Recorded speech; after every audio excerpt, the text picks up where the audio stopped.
और ये भारत की बात है। मैं बात आज सबसे बड़ी खबर की, कैसे देश का सबसे बड़ा नायक खलनायक बन गया, वो तस्वीर हम आपको सबसे पहले दिखाने जा रहे हैं। देखिए जरा, सुशील कुमार खेल रत्न मिला। और दूसरी तस्वीर मैं आपको दिखा रहा हूं जब पुलिस ने शिकंजे में लिया। फुल स्क्रीन अगर ये तस्वीरें मैं दिखाऊं, पहली तस्वीर देश को गर्व करने वाली तस्वीर, और दूसरी तस्वीर जो मैं आपको दिखा रहा हूं सुशील को जिस वक्त शिकंजे में लिया पुलिस ने, उसके बाद की तस्वीर। फुल स्क्रीन ये तस्वीर अगर हम दिखा सके, देखिए जरा, जब पुलिस ने शिकंजे में लिया उसके बाद की तस्वीरें हम आपको दिखा रहे हैं। ये तस्वीर देखिए, सुशील को जब खेल रत्न मिला, देश को गर्व और फख्र था इस नायक पर, लेकिन इस नायक पर जो हत्या के आरोप लगे उसके बाद सुशील कुमार को पुलिस ने गिरफ्तार कर लिया और 6 दिन की रिमांड पर भेजा गया। सुशील, आइए आपको बताते हैं, दिखाते हैं जो तस्वीर, कैसे सुशील कुमार को जब पुलिस ने पकड़ा है वो तस्वीर देखिए जरा। किसी ने सोचा भी नहीं होगा ये तस्वीर। फुल स्क्रीन ये तस्वीरें मैं दिखाऊं अगर, देखिए जरा, तौलिया से मुंह छिपा रखा है सुशील ने।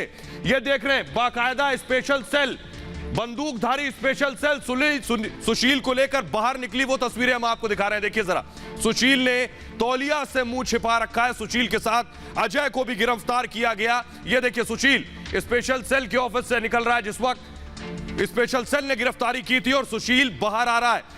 वो तस्वीरें हम आपको दिखा रहे हैं। सोचिए, एक नायक को अपना मुंह छिपाना पड़ रहा है। सोचिए, एक नायक को वो दिन आ गए जिस शख्स ने बीजिंग ओलंपिक जीता, जिस शख्स ने लंदन ओलंपिक जीता, जिस शख्स को पद्मश्री मिला, जिस शख्स को भारत रत्न मिला, जिस शख्स को खेल रत्न मिला, उसे आज मुंह छिपाकर निकलना पड़ रहा है। ये जो तस्वीर हम आपको दिखा रहे हैं, इससे आप बखूबी अंदाजा लगा सकते हैं कि सुशील कुमार का जो गुनाह है वो कितना संगीन है। आइए अगली तस्वीर मैं आपको दिखाता हूं।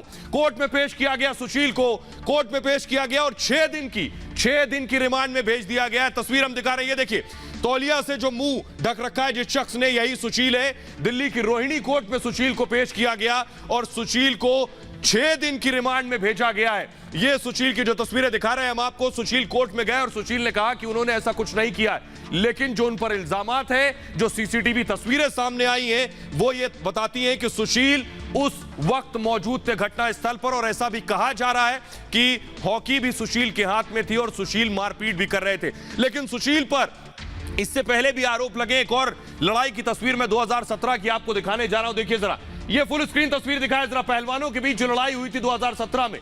देखिए तस्वीरें, ये तस्वीरें देखिए, कैसे पहलवान आपस में भिड़ गए थे। पहलवानों के बीच इस तरह की लड़ाइयां पहले होती रही हैं। 2 गुट आपस में भिड़ गए, मारपीट हुई। प्रवीण राणा बताया जा रहा है, प्रवीण राणा और सुशील के समर्थकों में लड़ाई हुई थी, जिसके बाद सुशील विवादों में आए थे। बाकायदा इस मामले में FIR भी दर्ज हुई थी।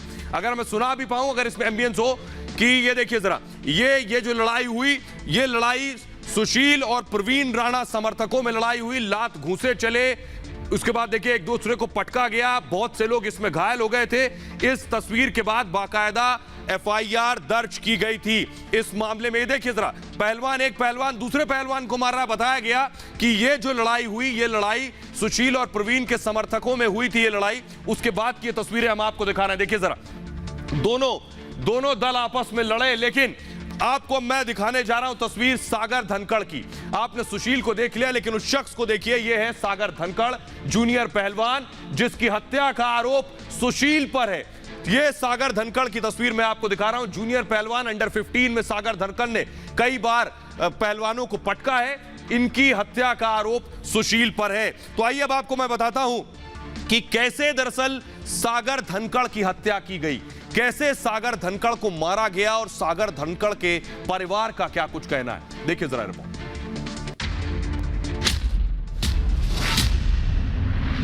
सुशील को अब जेल जाना पड़ेगा। अब सलाखों से होगा सुशील का दंगल। ओलंपियन सुशील की पतन कथा। लगभग 20 दिन तक पुलिस से भागने के बाद आखिरकार सुशील कुमार को दिल्ली के मुंडका इलाके से गिरफ्तार कर लिया गया। सुशील के साथ अजय को भी पुलिस ने गिरफ्तार कर लिया। गिरफ्तारी के बाद पहलवान सुशील कुमार को पुलिस ने रोहिणी कोर्ट में पेश किया। कोर्ट ने सुशील को 6 दिन की पुलिस रिमांड पर भेज दिया है। कल तक जिन हाथों में मेडल थे, आज उन हाथों में हथकड़ी है। कल तक जिन हाथों से सुशील कुमार ने सैकड़ों पहलवानों को धूल चटाई, वो आज बंधे हुए हैं। सुशील कुमार पर अपने जूनियर पहलवान सागर धनखड़ को अगवा कर उसकी हत्या का आरोप है। दरअसल 4 मई 2021 सुशील ने दिल्ली के मॉडल टाउन इलाके से कुश्ती के जूनियर चैंपियन सागर धनखड़ को गन पॉइंट पर अगवा किया था। सुशील अपने कुछ साथियों के साथ सागर के फ्लैट पर पहुंचे थे और सागर को किडनैप कर छत्रसाल स्टेडियम ले गए थे, जहां सागर को बुरी तरह से पीटा गया था। गंभीर हालत में सागर को अस्पताल में भर्ती कराया गया, जहां सागर की मौत हो गई थी। तो सवाल यही है कि आखिर सागर धनखड़ की हत्या कैसे हुई। सागर धनखड़ जो कि सुशील से बहुत जूनियर था, सागर धनखड़ की ये तस्वीरें जो हम आपको दिखा रहे हैं, जूनियर चैंपियनशिप की तस्वीरें, ये जो आप नीली जर्सी में देख रहे हैं, ये सागर धनखड़ है। सागर धनखड़ ने एशियन चैंपियनशिप में कई बार रेसलिंग की है। ये जूनियर पहलवान था और भविष्य में आगे बढ़ता हुआ पहलवान था। आपको बताते हैं किस बेरहमी के साथ सागर धनखड़ को मारा गया, किस बेरहमी से उसे पीटा गया, ये हम आपको दिखाने जा रहे हैं। पोस्टमार्टम रिपोर्ट क्या कह रही है, आप खुद हिल जाएंगे पोस्टमार्टम रिपोर्ट की हकीकत देखकर। देखिए जरा ये ग्रिड हम जल्दी से हटाएं। सागर धनखड़ की पोस्टमार्टम रिपोर्ट में आपको दिखाने जा रहा हूं। सिर पर गंभीर चोटें, सागर धनखड़ के सिर पर गंभीर चोटें आई, इतनी बेरहमी से इसे मारा गया था, काफी खून बहा, सिर फट गया था इसका और लगातार खून बहने की वजह से सागर धनखड़ की मौत हुई। पूरे शरीर पर, छाती को अगर छोड़ दे तो पूरे शरीर पर सर से लेकर पैर तक चोट के निशान थे सागर धनखड़ के। पूरे शरीर पर चोट के निशान थे और यह वजह थी 50 से ज्यादा, बताया जाता है 50 से ज्यादा जख्म के निशान थे सागर धनखड़ के शरीर पर लोहे की रॉड के जख्म के निशान थे। यानी लाठी डंडों के अलावा यह पहलवान लोहे की रॉड लेकर पहुंचे थे जिससे सागर धनखड़ की पिटाई की गई है। आइए अब आपको दिखाते हैं हम कि कैसे इसको मारने के बाद, सागर धनखड़ को मारने के बाद सुशील कुमार भाग खड़े हुए। 4 तारीख को सागर धनखड़ की हत्या हुई, सुशील कुमार 6 तारीख से फरार थे। ये तस्वीरें हमने आपको दिखाई थी। सुशील कुमार मेरठ टोल पर दिखाई दिए, फुल स्क्रीन जरा दिखाइए। सुशील कुमार जो आपको सफेद टी शर्ट में नजर आ रहे हैं, सुशील कुमार भागे भागे फिर रहे थे। मेरठ टोल की तस्वीरें हम आपको दिखा रहे हैं। देखिए जरा, वक्त भी है 1:08 का वक्त है जिस वक्त इस टोल से निकले सुशील कुमार। यह दरअसल सुशील सागर की हत्या 4 को हुई, उसके बाद से फरार थे। आइए अब आपको मैं बताता हूं कि सुशील कहां कहां भागे फिर रहे थे। सुशील दरअसल कई जगह भागते हुए फिर रहे थे, खुद को बचाते हुए। 4 तारीख को हत्या हुई और अब गिरफ्तार हुए। यह देखिए जरा, पहलवान की दौड़ मैं आपको दिखा रहा हूं। बताया जरा किसी बाबा के आश्रम में ऋषिकेश में छिपे हुए थे, अगर फुल स्क्रीन में ले सकूं इसे। ऋषिकेश में छिपे हुए थे सुशील कुमार। ऋषिकेश, दिल्ली, चंडीगढ़, गुरुग्राम, बहादुरगढ़, बठिंडा, ये अगर इसको जूम इन करें, नजदीक से दिखाएं, इन जगहों पर सुशील कुमार भागते फिर रहे थे। ये देखिए जरा, आपकी स्क्रीन पर मैं दिखा रहा हूं। देखिए सुशील कुमार कहां कहां भागते फिर रहे थे। दिल्ली से भागे, ऋषिकेश पहुंचे, बताया जा रहा है एक बाबा के आश्रम में छिप गए। वहां जाकर कई दिन तक बाबा, एक पहुंचे हुए नामी बाबा बताए जा रहे हैं जिनके आश्रम में वो छुपे। फिर चंडीगढ़ गए, गुरुग्राम गए, बहादुरगढ़ गए, बठिंडा गए। बताया गया कि पैसा दरअसल खत्म हो गया था, इसलिए पैसा लेने के लिए वापस आ रहे थे और रास्ते में इनकी गिरफ्तारी हो गई। यानी इनकी कोशिश ये थी कि पैसा लेकर वापस फिर छिप जाएंगे, लेकिन इस दौरान स्पेशल सेल ने सुशील कुमार को गिरफ्तार कर लिया। न सिर्फ सुशील कुमार बल्कि इनके सहयोगी अजय को भी गिरफ्तार कर लिया गया। आइए अब आपको बताता हूं कि सुशील कुमार, सोचिए जो नायक था वो कैसे खलनायक बन गया। सुशील कुमार जो जाना माना नाम, जो नायक था वो कैसे खलनायक बन गया, ये मैं आपको दिखा रहा हूं। रिंग में देखिए सुशील कुमार, रिंग में बड़े बड़े पहलवानों को पटक दिया और जब सुशील कुमार ऐसा कर रहे होते थे तो पूरा देश फक्र कर रहा होता था। लेकिन मैं आपको बताऊं कि सुशील कुमार दरअसल कितनी सजा सुशील कुमार को होगी, सुशील कुमार को जो सजा होगी वह मैं आपको बताने जा रहा हूं कि सुशील कुमार अभी 6 दिन की रिमांड पर है। देखिए जरा, इसे ध्यान से देखिए। सुशील कुमार कुछ इस अंदाज में बड़े बड़े पहलवानों को उठाकर पटक दिया करते थे, लेकिन सुशील फिलहाल स्पेशल सेल की गिरफ्त में है। उन पर जो आरोप है एक एक कर मैं आपको बताऊंगा और इन आरोपों में उन पर क्या सजा है। पहला देखिए, सुशील कुमार पर धारा 302 यानी हत्या का आरोप है। सोचिए, खेल रत्न पुरस्कार विजेता, बड़े बड़े ओलंपिक मेडल जिसने जीते, उस पर हत्या का आरोप है और हत्या का आरोप सिद्ध हो गया तो सुशील कुमार को उम्र कैद तक की सजा होगी, यानी आजीवन कारावास। पूरी जिंदगी सुशील कुमार को पूरी जिंदगी जेल में रहना होगा और हत्या का आरोप सिद्ध हो गया। दूसरी, दूसरी धारा सुशील पर लगी है अटेम्प्ट टू मर्डर, जिसे कहते हैं हत्या की कोशिश। हत्या की कोशिश अगर सिद्ध हो गई तो कम से कम 10 साल की सजा सुशील कुमार को होगी। इसके अलावा आपको बताऊं, सुशील पर आपराधिक साजिश रचने का आरोप है। यह अगर धारा साबित हो गई तो 10 साल की सजा होगी। यानी जब आरोप तय होते हैं तो इन आरोपों में से जो आरोप सुशील पर तय होंगे उन धाराओं में उन्हें सजा होगी। अपहरण का आरोप भी है, यह भी धारा शामिल है। यह साबित हो गई तो सुशील को 7 साल तक की सजा होगी। धमकी देने की भी धाराएं उस पर लगाई गई है, मुकदमा दर्ज हुआ है। यह अगर साबित हो गया तो 2 साल की सजा कम से कम होगी। यानी इन धाराओं में चोट पहुंचाना भी शामिल है। जिस बेरहमी से सागर धनखड़ को मारा गया यह भी साबित हो गया तो सुशील को 1 साल की सजा होगी। यानी इनमें से कोई भी धारा अगर साबित हो गई तो सुशील को वो सजा होगी, अदालत तय करेगी। लेकिन सुशील के वकील क्या कह रहे हैं, सुनिए जरा। वकील क्या कुछ कह रहे हैं। 6 दिन की रिमांड, यानी 6 दिन स्पेशल सेल की रिमांड में सुशील रहेंगे, उनसे पूछताछ होगी। सुशील के वकील क्या कह रहे हैं, सुनिए जरा। जो डेथ हुई है वो गोली चलने से डेथ नहीं हुई, वो मारपीट से हुई है। एमएलसी कहती है कि सिर में चोट लगने से हुई है।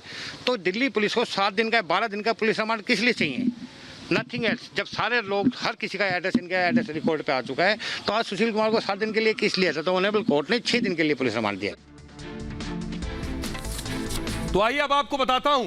दरअसल सुशील कुमार ये पहली बार उन पर ये आरोप नहीं लगे। सुशील कुमार पर ये आरोप इससे पहले भी लगे हैं। सुशील कुमार का विवादों से पुराना नाता रहा है, वो मैं आपको दिखाने जा रहा हूं। सुशील कुमार का विवादों से क्या नाता है ये आपको बताने जा रहे हैं। सुशील का विवादों से नाता क्या है।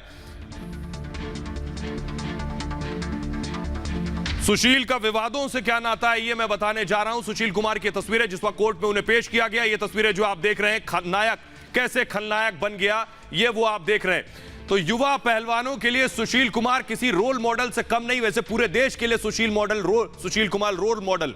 देश का युवा, खासतौर से नौजवान पहलवान सुशील को अपना हीरो मानते हैं। बावजूद इसके सुशील पर अपने जूनियर पहलवानों को परेशान और प्रताड़ित करने के आरोप लगते रहे। सुशील 2016 के रियो ओलंपिक से पहले विवादों में आ गए थे। याद कीजिए, तब महाराष्ट्र के पहलवान नरसिंह ने सुशील पर गंभीर आरोप लगाए थे। दरअसल सितंबर 2015 में नरसिंह ने विश्व कुश्ती चैंपियनशिप के 74 किलोग्राम वर्ग में कांस्य पदक जीतकर देश को ओलंपिक कोटा दिया था। लेकिन सुशील ने भी इसी वर्ग में, इसी कैटेगरी के लिए यह दावा ठोक दिया था। हालांकि सुशील ओलंपिक क्वालिफायर्स का हिस्सा नहीं बने और नरसिंह यादव का ओलंपिक जाने का रास्ता साफ हो गया था। लेकिन ओलंपिक से 10 दिन पहले आपको याद होगा, नाडा ने, यानी नेशनल एंटी डोपिंग एजेंसी ने जब डोप टेस्ट कराया था तो नरसिंह पॉजिटिव पाए गए थे। बाद में नाडा ने नरसिंह को तो क्लीन चिट दे दी, लेकिन वाडा यानी वर्ल्ड एंटी डोपिंग अथॉरिटी ने उन्हें रोक दिया था और नरसिंह ओलंपिक का हिस्सा नहीं बन सके थे। और जिसके बाद नरसिंह ने सुशील कुमार पर उनके खाने में मिलावट करवाने का आरोप लगाया था। जी हां, तो एक विवाद नहीं है, इससे पहले और भी विवाद रहे हैं। वो बताते हैं कि इससे पहले और क्या क्या विवाद रहे हैं। खुद सुशील कुमार के साथ जुड़े हुए ये विवाद वो मैं आपको बताने जा रहा हूं। देखिए जरा, सुशील पर क्या क्या विवाद रहे हैं ये मैं आपको बता रहा हूं। ग्रिड अगर मैं हटाऊं तो सुशील पर विवाद देखिए। सुशील कुमार आपको नजर आ रहे हैं, ये सुशील कुमार आपको रिंग में दिखाई दे रहे हैं। लेकिन सुशील का प्रवीण के साथ पुराना एक विवाद रहा है। विवाद यह है कि पहलवान प्रवीण ने सुशील पर गंभीर आरोप लगाए थे। शुरुआत में मैंने आपको जो तस्वीर दिखाई थी, प्रवीण और सुशील समर्थक जो लड़ रहे थे, उससे जुड़ा यह विवाद है। इसे आगे बढ़ाएं हम। पहलवान प्रवीण ने सुशील पर आरोप लगाए, खुद को और भाई को पीटने का आरोप लगाया। प्रवीण ने आरोप लगाया था ये सुशील पर कि इन्होंने मारा प्रवीण को और इनके भाई को, ये इल्जाम था। बाद में उन्होंने वो उससे खुद भी मुकर गए थे। इसके बाद मैं आपको बताऊं, अगर तेजी से चलाएं, जान से मारने की धमकी का आरोप लगाया। सुशील कुमार और साथियों पर एफआईआर दर्ज की गई थी और एफआईआर दर्ज करने के बाद इस मामले ने और तूल पकड़ा था। आइए अब आपको बताते हैं कि सुशील कुमार का इस पूरे मामले में गैंगस्टर कनेक्शन सामने आ रहा है। शायद आप पहली बार सुनने जा रहे हैं। सुशील कुमार का गैंगस्टर से क्या ताल्लुक, क्या नाता है, ये मैं आपको बताने जा रहा हूं। सुशील कुमार का गैंगस्टर से नाता ये कि प्रॉपर्टी उगाही का अपराध, एक बात ये। इसके अलावा मैं बताऊं, सुशील सेटलमेंट करते थे, सुशील पर यह भी आरोप है, यानी गैंगस्टर और जिनसे विवाद होता तो उसमें सुशील बिचौलिए की भूमिका भी निभाते थे। सागर हत्याकांड में सोनू महाल की पिटाई की थी। सोनू महाल काला जठेड़ी का करीबी है, ये बताया जाता है। ये गैंगवॉर जो अंदर, जो बाहर से आपको नजर नहीं आ रही है, लेकिन इसके अंदर बहुत कुछ है। घटना के बाद सुशील ने काला जठेड़ी से संपर्क साधा था। जी हां, सुशील ने इस गैंग से संपर्क साधा, बाकायदा ये आरोप के बाद, यानी हत्या के बाद इस गैंग से संपर्क साधा था। इसके अलावा मैं बताऊं, पहलवान का कनेक्शन बवाना गैंग से क्या है, नीरज बवाना गैंग से भी सुशील के रिश्ते हैं। इसके अलावा जल्दी से मूव करें, वारदात के वक्त गैंग के गुर्गे मौजूद थे, यानी बवाना गैंग के गुर्गे मौजूद थे जिस वक्त यह वारदात हुई। छत्रसाल स्टेडियम में ये गुर्गे मौजूद थे, यानी यहीं पर लड़ाई हुई थी जहां मारा गया सागर धनखड़ को, वहां बवाना के भी गुर्गे थे, बवाना गैंग के। सुशील ने, ये मैं आपको बता रहा हूं, सुंदर भाटी गैंग से क्या कनेक्शन। सुशील ने एमसीडी टोल का ठेका लिया था। दरअसल सुशील ने एमसीडी टोल का ठेका लिया, सुंदर भाटी के गुंडे उसे ऑपरेट करते थे।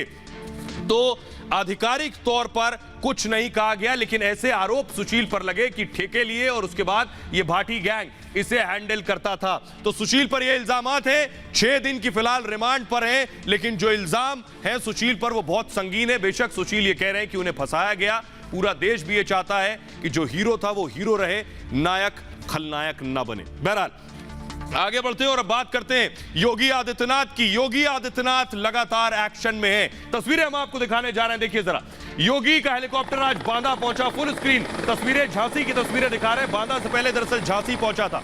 देखिए जरा, योगी आदित्यनाथ का हेलीकॉप्टर जिस वक्त पहुंचा झांसी, झांसी गए थे योगी आदित्यनाथ, और झांसी में दरअसल मैं आपको बताऊं कि गांव का औचक निरीक्षण किया, कोविड सेंटर गए योगी आदित्यनाथ, जिला अधिकारी से मिले। ये जो तस्वीरें हम आपको दिखा रहे हैं, ये आप योगी आदित्यनाथ के हेलीकॉप्टर उतरने की तस्वीरें झांसी में आप देख रहे हैं। योगी आदित्यनाथ जिस वक्त पहुंचे, 22 दिन में 2 लाख मरीज उत्तर प्रदेश में ठीक हुए। योगी लगातार अलग अलग जगहों का दौरा कर रहे हैं। अगली तस्वीर में आपको दिखाने जा रहा हूं, बांदा की तस्वीर में दिखाने जा रहा हूं। बांदा में जब योगी आदित्य झांसी पहुंचे, झांसी में उतरने के बाद हेलीकॉप्टर से लोगों से मिले, कोविड केयर सेंटर पहुंचे, जिला अधिकारी से मिले। अगली तस्वीर में आपको दिखाने जा रहा हूं, आइए बांदा की। बांदा जब योगी आदित्यनाथ पहुंचे, क्योंकि झांसी से सीधे उड़ान भरकर योगी आदित्यनाथ बांदा पहुंचे, वो तस्वीर हम आपको दिखा रहे हैं। जिस वक्त बांदा पहुंचा योगी का हेलीकॉप्टर, फुल स्क्रीन अगर तस्वीरें दिखाएं।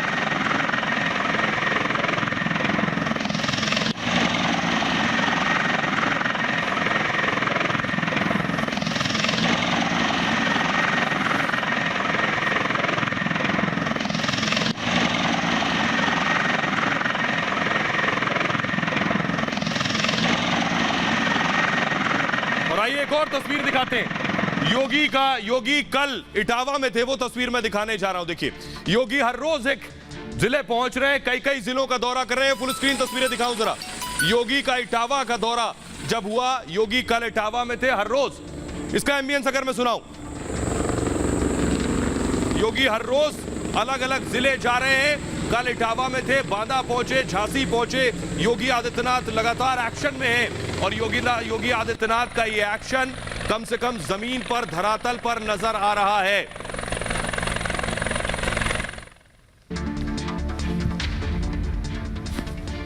और ये तस्वीरें हम आपको दिखा रहे हैं, योगी आदित्यनाथ वहां पहुंचे, इकलौते मुख्यमंत्री जो खुद कोविड केयर सेंटर पहुंच रहे हैं, वैक्सीनेशन सेंटर पहुंच रहे हैं, लोगों से मिल रहे हैं, मुलाकात कर रहे हैं और हालात जान रहे हैं कि स्थिति है क्या। वो तस्वीरें हम आपको दिखा रहे हैं योगी आदित्यनाथ की। आइए आपको दिखाते हैं कि उत्तर प्रदेश में कैसे योगी आदित्यनाथ ने कैसे उत्तर प्रदेश में कोरोना को कंट्रोल किया है, वो मैं आपको दिखाने जा रहा हूं। देखिए जरा, 30 अप्रैल को, जरा ध्यान से देखिएगा, 30 अप्रैल को उत्तर प्रदेश में केस थे 34,000 से ज्यादा, 332 मौत हुई थी। 30 अप्रैल को 34,000 केस। अगली प्लेट देखिए, 10 मई को 21,000 केस, यानी 34,000 से 21,000 आ गए 30 अप्रैल से 10 मई। और अब केस देखिए जरा, 21,000 से उत्तर प्रदेश के केस कितने हो गए, प्लेट मूव करिए फास्ट। 10 अप्रैल 10 मई के बाद 23 मई की तस्वीर मैं आपको दिखा रहा हूं ग्राफिक्स के जरिए। 4844 यानी 34,000, 21,000 और 4,844 केसेस आ गए। आइए अब आपको सुनवाते हैं योगी आदित्यनाथ ने क्या कुछ कहा है, क्योंकि योगी आदित्यनाथ लगातार उत्तर प्रदेश के अलग अलग जिलों का दौरा कर रहे हैं और योगी ने इशारों में कहा कि तीसरी लहर आने वाली है और उस तीसरी लहर की वो तैयारी कर रहे हैं। देखिए जरा। हमने थर्ड वेव की आशंका के भी समाधान की कार्रवाई अभी से कर दी है। हर मेडिकल कॉलेजेस को 100 बेड का पीडियाट्रिक आईसीयू बनाने के लिए निर्देश दिए गए हैं। हर डिस्ट्रिक्ट हॉस्पिटल में भी 25 से 30 बेड का पीडियाट्रिक आईसीयू के निर्माण की कार्रवाई प्रारंभ कर दी गई है। तो आपने सुना योगी आदित्यनाथ को। आइए अब आपको बताते हैं तीसरी लहर में, दरअसल तीसरी लहर में किसके ऊपर आफत है, सबसे ज्यादा परेशानी, यह आपके लिए जान लेना बहुत जरूरी है। पहली लहर झेल चुके हैं, दूसरी लहर में हम चल रहे हैं, तीसरी लहर किसके लिए सबसे बड़ी परेशानी है, यह आपकी टेलीविजन स्क्रीन पर। पहली लहर में बुजुर्ग निशाने पर थे, यानी सबसे ज्यादा कोरोना की चपेट में बुजुर्ग आए और 45 से ज्यादा जिनकी उम्र थी वो आए। दूसरी लहर में युवा चपेट में आए, युवाओं की जान गई, ऐसे आंकड़े कहते हैं। और तीसरी लहर में बच्चे सबसे ज्यादा शिकार हो सकते हैं, ऐसा माना जा रहा है। इसलिए सबसे ज्यादा अगर किसी को बचाना है कि बच्चों को बचाना है।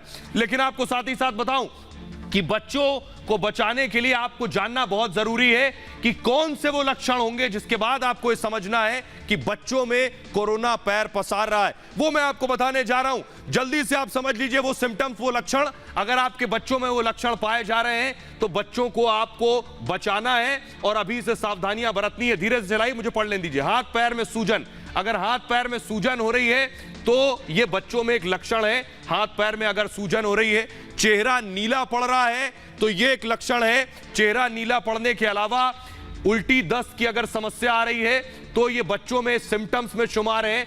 फौरन डॉक्टर के पास जाएं। और 2 दिन से ज्यादा अगर बुखार है, यानी 2 दिन से ज्यादा अगर बुखार है तो यह कोरोना का लक्षण है बच्चों में। इसके अलावा मैं बताऊं कि बदन और पैर में अगर लाल चकत्ते पड़ रहे हैं तो यह कोरोना का लक्षण है। इस ग्राफिक्स को अगर मैं फिर से एक बार चलाऊं लोगों के लिए कि आपको जानना जरूरी है कि लक्षण कौन कौन से हैं। पहला लक्षण मैं आपको बताऊं, अगर इसको फिर से चलाएं कि बदन और पैर में लाल चकत्ते हो, ये इसके सिम्टम्स हैं। जरा देखिए, जरा लक्षण में अगर आप दिखाऊं फिर से, लक्षण आपको बताने जा रहा हूं, ये आप नोट कर लीजिए। बच्चों के हाथ पैर में अगर अचानक सूजन आने लगे तो आप समझिए कोरोना के लक्षणों में बच्चों के हाथ पैर में सूजन शामिल है। इसके साथ ही चेहरे पे नीलापन अगर दिख रहा है तो ये कोरोना के लक्षण है। चेहरे के नीला पड़ने के अलावा अगर उनका उल्टी और दस्त की समस्या बच्चों को आ रही है तो ये कोरोना के सिम्टम्स हैं। इसके साथ साथ उन्हें 2 दिन से ज्यादा अगर बुखार है तो फौरन टेस्ट कराएं, डॉक्टर से बात करें। 2 दिन से ज्यादा बुखार है तो यह भी कोरोना के लक्षणों में शामिल है। इसके साथ ही बदन और पैर में लाल चकत्ते होना, यह भी कोरोना के लक्षण है। आइए, यह बात ऐसे ही नहीं कह रहे, क्योंकि राजस्थान से खबर मिल रही है कि 345 बच्चे कोरोना पॉजिटिव हैं। सिर्फ एक जिले में, दौसा में 345 बच्चे कोरोना पॉजिटिव हो गए। देखिए जरा रिपोर्ट।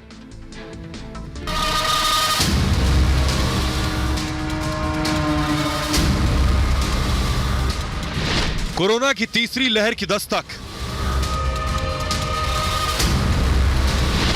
दूसरी लहर जारी, अब तीसरी की आफत।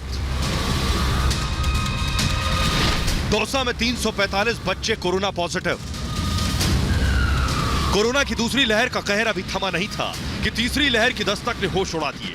दिल्ली से सटे राजस्थान से तीसरी लहर के संकेत मिलने लगे हैं।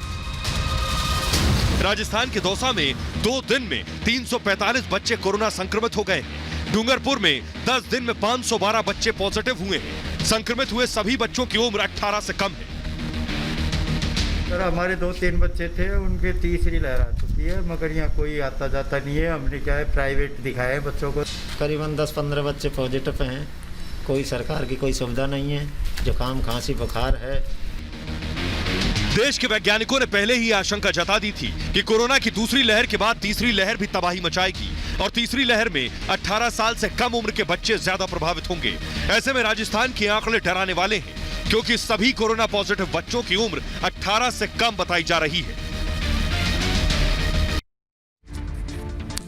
और आइए अब आपको बताते हैं बच्चों में अगर संक्रमण है तो उसका क्या इलाज करना है। जल्दी से आइए आपको बताते हैं बच्चों में संक्रमण और उसका इलाज। देखिए जरा, सबसे पहले मैं आपको बताने जा रहा हूं, अगर गले में खराश है तो घर में बच्चे को आइसोलेट कर दें, एक विकल्प ये है। दूसरा, अगर मैं दिखाऊं लक्षण, अगर पाचन की दिक्कत है, डाइजेशन की दिक्कत है, तो डॉक्टर से फोन करें और डॉक्टर से सलाह लें। ये इसका लक्षण है और ये इलाज है। इसके अलावा जो लक्षणों में शुमार है वो मैं आपको बताऊं, ये मैं आपको मध्यम संक्रमण बता रहा हूं।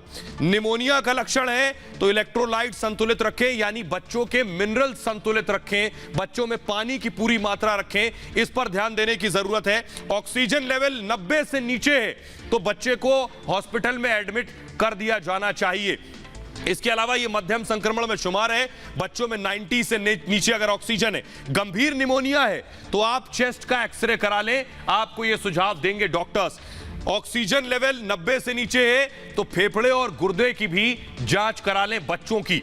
साथ ही साथ थकावट अगर ज्यादा है और नींद आ रही है तो अस्पताल में भर्ती करें, ये डॉक्टर सुझाव देंगे। लेकिन जरूरी है अपने डॉक्टर से बात करते रहें अगर इनमें ये सिम्टम्स मिल रहे हैं। लेकिन आइए आपको सुनवाते हैं क्या कुछ कह रहे हैं, सरकार का क्या कुछ कहना है, डॉक्टर्स का क्या कुछ कहना है, सुनिए जरा।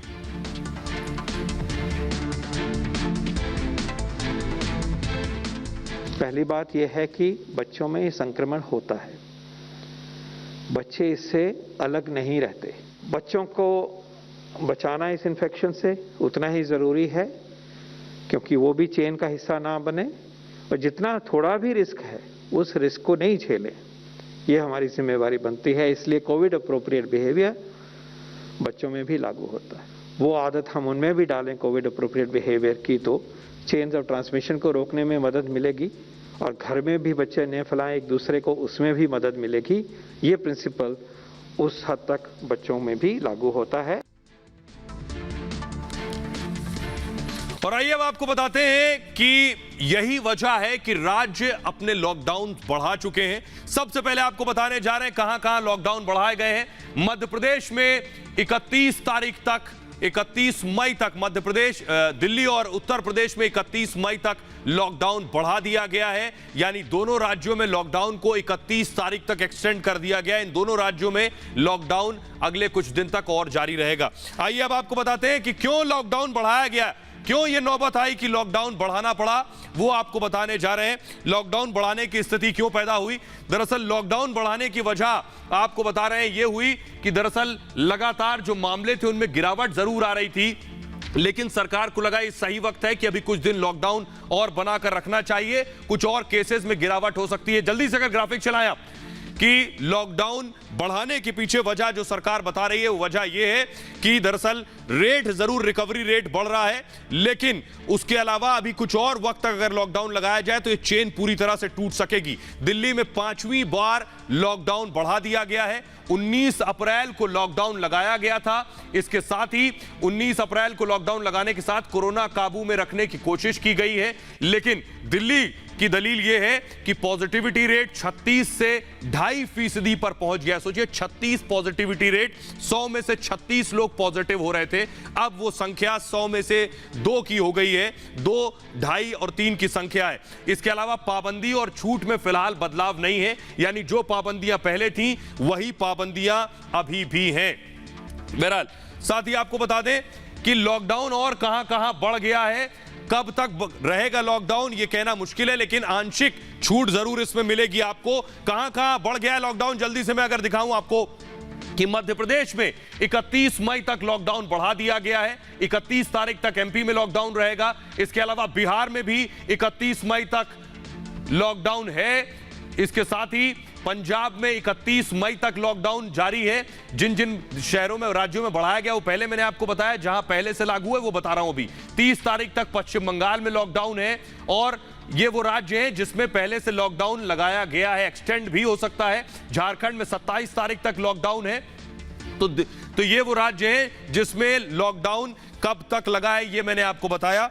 बहरहाल लेकिन इस लॉकडाउन के दरमियान ऐसी बहुत सी तस्वीरें आ रही हैं जो सबको परेशान कर रही हैं। ऐसी ही एक तस्वीर छत्तीसगढ़ के सूरजपुर की आई। डीएम साहब किस तरह से एक शख्स को सरेरा थप्पड़ मार रहे थे, देखिए जरा ये तस्वीरें। डीएम की तस्वीरें मैं आपको दिखा रहा हूं, जरा फुल स्क्रीन तस्वीरें दिखाइए, एम्बियंस के साथ सुनाइए हुआ क्या। उसके बाद ऐसे बहुत से डीएम से तारुफ करवाऊंगा मैं। दादी का दे गया था, नहीं तो नहीं निकलते हैं वैसे हम लोग घर में, इसीलिए नहीं ये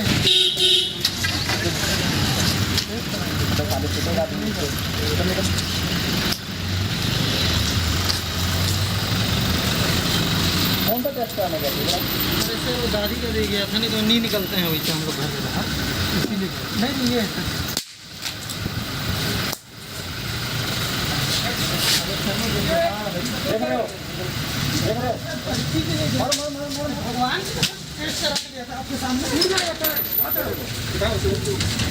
उसके बाद उस शख्स को लाठियों से मारा।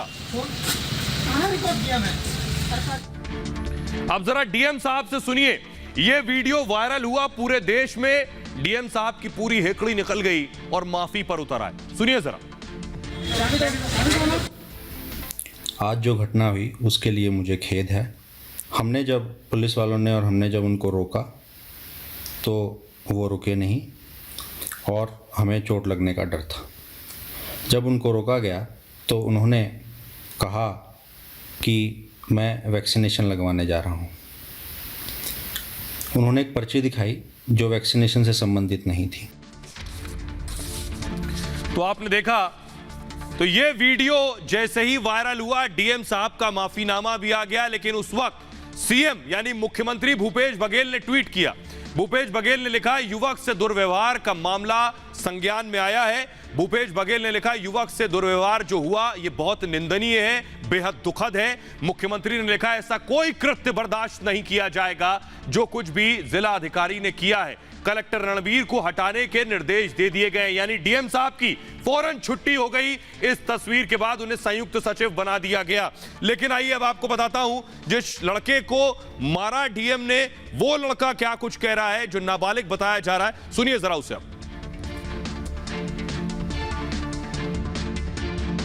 डीएम साहब ने वहाँ पे सबको रुकवा रहे थे, उन्होंने मुझे भी हाथ दिया तो मैंने भी रोका अपनी बाइक। मैंने जब उनको पर्ची दिखानी चाहिए तो मेरे हाथ में फोन भी था। एक बार तो उन्होंने बोला कि ठीक है जा जा चल निकल ऐसे करके, पर उसके बाद फिर उन्होंने ऐसे मुझे बुलाया, इधर आ करके, और फिर मेरे हाथ में मोबाइल था तो मोबाइल लेके जोर से पटका जमीन पे, मोबाइल पूरा टूट गया और मुझे एक थप्पड़ खींच के मारा। और फिर पुलिस कर्मियों को भी कहा कि इसे मारो मारो मारो। उन्होंने कहा कि भाई अब मैंने तोड़ा था, मेरे से गलती हुई है तो मैं आपको फोन दे देता हूँ। हाँ, उन्होंने क्षमा मांगी, उन्होंने कहा कि मुझसे गलती हुई, उन्होंने अपनी गलती को स्वीकार।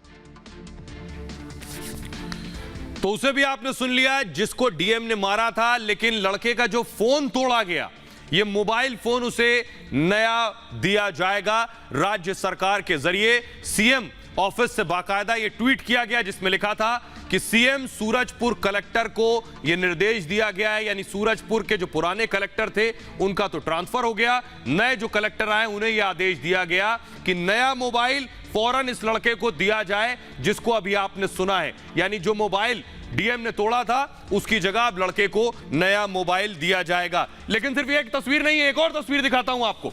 सूरजपुर में पता नहीं क्या हो गया है प्रशासनिक लोगों को। डीएम की तस्वीर देख ली, जरा एसडीएम को देखिए जरा। एसडीएम कैसे उठक बैठक लगवा रहे हैं बीच सड़क, बीच चौराहे पर जो लोग आ जा रहे हैं। एसडीएम ने उठक बैठक करवाई। फुल स्क्रीन जरा तस्वीरें जल्दी से मैं दिखाऊं।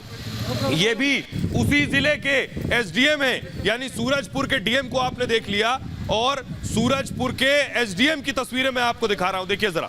अब एसडीएम साहब उठक बैठक लगवा रहे हैं सूरजपुर के एसडीएम को, जो आप देख रहे हैं तस्वीरों में उठक बैठक करवा रहे हैं। अगली तस्वीर आइए अब आपको दिखाता हूं सूरजपुर की तस्वीरें। अगर मैं आपको दिखाऊं सूरजपुर में पुलिस वाले क्या कर रहे हैं, ये देखिए पुलिस लाठी मार रही है। ये देखिए फुल स्क्रीन तस्वीरें दिखाऊं जरा। उसी जिले में ये सब कुछ हो रहा है, यानी जिले में ऊपर से नीचे तक सबका वही हाल है। ये देखिए जरा, लाठियों से पीटा गया इस शख्स को। ये देखिए दूसरा शख्स अपनी जान बचाकर भागा है।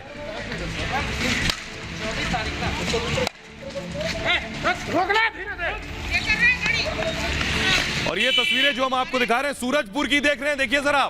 पुलिस ने रोका, उतारा वो शख्स कुछ बताता कि कहां जा रहा है, उससे पहले उसे लाठियां मारी और दूसरा लाल कमीज वाला शख्स बाइक लेकर वहां से जान बचाकर भागा।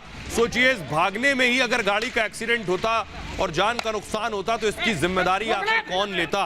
तो ये उसी जिले के डीएम दिखाए, एसडीएम दिखाए और अब पुलिस देख रहे हैं, जो सब डीएम थप्पड़ चला रहे हैं, एसडीएम उठक बैठक करवा रहे हैं और पुलिस वाले लाठियां चला रहे हैं। वो तस्वीरें मैं आपको दिखा रहा हूं। ये देखिए तस्वीरें हम आपको दिखा रहे हैं, सूरजपुर की तस्वीर देख रहे हैं। ये देखिए दूसरा शख्स भागा जैसे तैसे जान बचाकर। तो सवाल ये है कि आखिर क्या हो गया है सूरजपुर के प्रशासन को। कुछ ऐसी ही तस्वीर कुछ दिन पहले आई थी, आपको याद होगा, अगरतला के डीएम की। सवाल यह है कि आखिर ताकत के साथ, फुल स्क्रीन से अगर तस्वीरें दिखाऊं मैं, देखिए जरा, डीएम ने शादी रुकवा दी थी। वहां पहले जो मौजूद लोग थे उन्हें थप्पड़ मारे अंदर जाकर। जो भी शादी में नजर आया उसको डीएम साहब ने पीटना शुरू कर दिया। पंडित जी थे उनकी भी पिटाई की और जो भी बाराती आए थे उन सबको मारा है इस पंडाल में घुसने के बाद। सवाल यह है कि वर्दी पहनने के बाद, ओहदा मिलने के बाद, ताकत आने के बाद, रुतबा आने के बाद आखिर क्यों अपनी जिम्मेदारी भूल जाते हैं प्रशासनिक लोग, ये सबसे बड़ा सवाल है। ये देखिए जरा, अगरतला की तस्वीर है, कैसे वहां पहुंचकर पूरी शादी रुकवाई डीएम ने। उसके बाद बहरहाल डीएम साहब का भी तबादला हो गया यहां से, लेकिन ये अगरतला की तस्वीरें मैं आपको दिखा रहा हूं कि क्या हुआ वहां पर। देखिए जरा,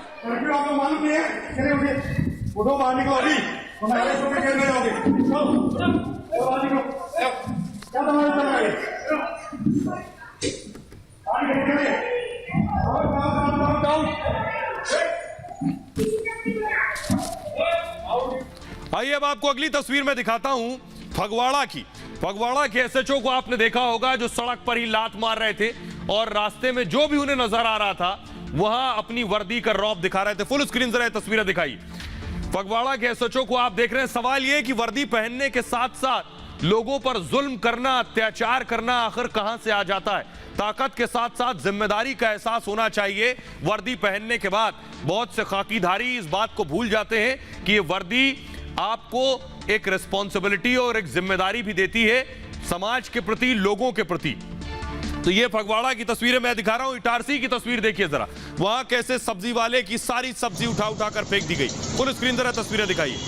सब्जी वाले सब्जी बेच रहे थे। इस स्थिति में आखिर कहां जाएं, कैसे रोजी रोटी का जुगाड़ होगा। लेकिन देखिए कैसे मध्य प्रदेश में उनकी सब्जी उठाकर फेंक दी गई। पूरी सब्जी यहां से वहां तक जो गरीब महिलाएं सब्जी बेच रही थी, फुटपाथ पर उनकी सब्जियां उठाकर फेंक दी गई।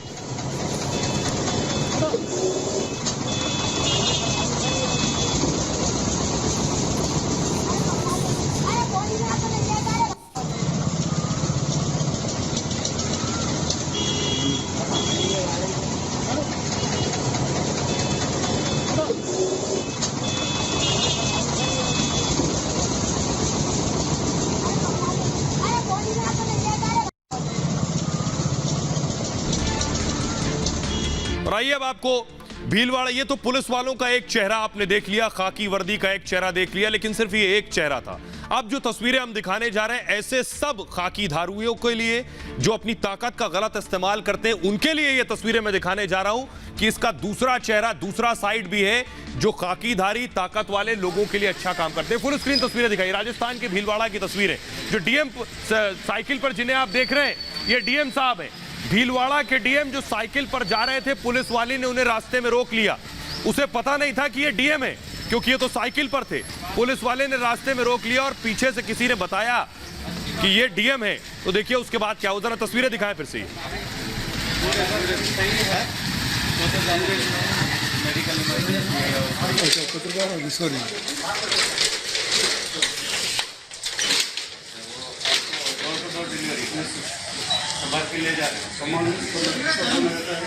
वाली ने उन्हें रोका, एक आम आदमी समझकर कैसे साइकिल पर घूम रहे हो।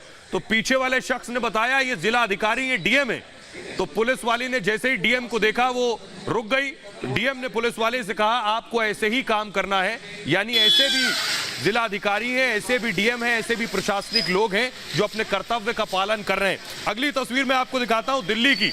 दिल्ली की तस्वीर देखिए, कैसे 82 साल की महिला की मदद की पुलिस वाले ने। फुल स्क्रीन अगर ये तस्वीरें दिखाऊं, देखिए जरा, गोद में उठाकर महिला को ले गए। महिला ने पीपीई किट पहना हुआ था।